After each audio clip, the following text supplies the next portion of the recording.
گوہر، مصنف خلیل جبران، کتاب آوارہ گرد۔ ایک روز ایک کستورا مچھلی نے اپنی ہمسائی کستورا مچھلی سے کہا کہ میں اپنے اندر شدید تکلیف محسوس کر رہی ہوں،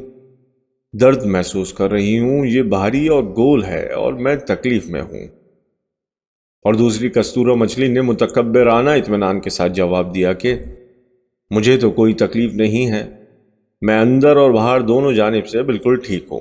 میں مکمل طور پر ٹھیک ٹھاک ہوں۔ اس دوران ایک کیکڑا وہاں سے گزر رہا تھا اور اس نے دونوں کستورا مچھلیوں کی باتیں سنی تھیں۔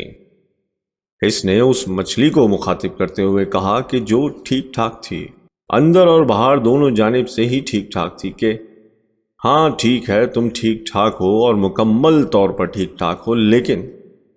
جو تکلیف تمہاری ہمسائی برداشت کر رہی ہے وہ از حد خوبصورتی کا گوہر ہے،